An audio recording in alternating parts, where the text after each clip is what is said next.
And joining me now is Shachar, press officer for IsraAID and also from Kakuma, Kenya, is Bosco Mwendwa. He's the programs manager for IsraAID. Thank you both for joining me today.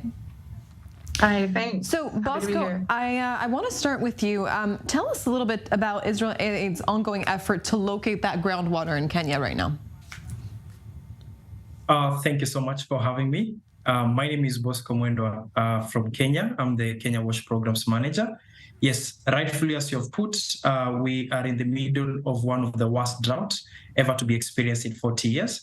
And as a WASH player or as a partner on ground, we are responding to ensure that more than 33,000 people in Turkana County, specifically in Kakuma Ward, have access to potable water. Rightfully, as you have put it, our current situation is worse, whereby on average, people have access to 7 liters per person per day, of which that is far much below the acceptable sphere standard of 20 liters per person per day. And so what we are doing as an organization is that we're working to ensure that people have access to water and clean water for that matter, where we are drilling and installing new water systems. And apart from that is that we are also rehabilitating, because of course with the drought came along with a lot of those that were functional water system becoming non-functional because of decrease in the water table. And Bosco, I understand that it's not just about the drilling for water, but once those boreholes are open, there needs to be intensive water quality tests, and then there are plans to install solar-powered pumps and taps. Is that correct? Yes, very correct. So what we are doing is that because again, with the drought, and also Turkana being an ASL county, we thank God we are blessed with sunshine. And so we are not just drilling alone, we are also installing submersible pumps and then installing solar panels to power that water, and also installing some pipelines. On average, on 2 of our sites, we're installing a 4.5 kilometer pipeline to the communities to ensure that we have shortened that distance that women and children have to cover in search of water. Averagely in Kakuma and in Turkana County in Kenya in Turkana County, women and children cover an average of 12.1 kilometer just to look for water. And of course, this comes with a lot of net effect and expose them to a lot of issues, one being rape, because again, the only available water sources are hand dug wells on dry riverbed.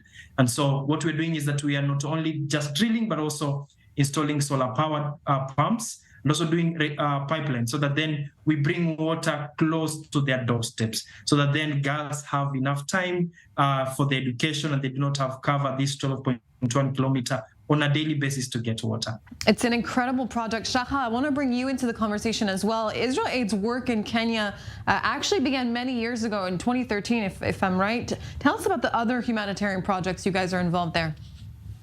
Yeah, absolutely. So we've been working in Kenya, like you said, since 2013, and we support both the refugee community and the local host community in Kenya.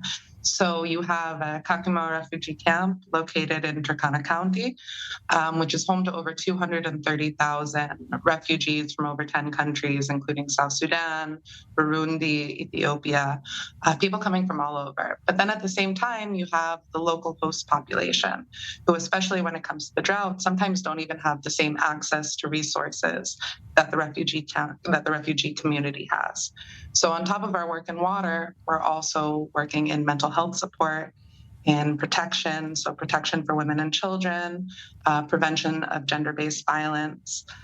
In Kenya specifically, we have community outreach workers who are from the community themselves and go door to door to check on people, to get to know the community, to let them know that they have resources and help them address any challenges they may be facing. Shachar, IsraAID is known to be involved in numerous humanitarian projects around the world. You guys are a nonprofit organization. These projects you lead, I'm assuming, are expensive. Where do you get the funding from, and how can people help? So we're funded by a mixture of private donors, foundations, as well as larger UN agencies, for example. But of course, to get involved, small donations, every donation helps, from all of our projects, from Ukraine to Turkey to Kenya to South Sudan to Latin America. You can always go to israaid.org/donate and get involved. Very cool. And briefly, before we go, Shachar, I just want to ask you one more question. Give us a little brief overview here of the other projects currently that IsraAID is doing around the world. For sure.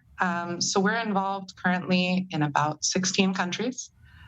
We work in the Latin American Caribbean region, for example, in Guatemala, where we work with children and education and providing clean water, or in Colombia, where we work with both Venezuelan migrants and Colombian host communities, or Dominica, a small island that's really vulnerable to climate disasters, where we've been working for many years now, all the way to Vanuatu, a small island in the Pacific, where we also work on climate resilience, and then a number of countries throughout Africa. Shachar and Bosco, I want to thank you both very much for coming on today and telling us about your wonderful work that you're doing in Kenya and around the world. Thank you very much.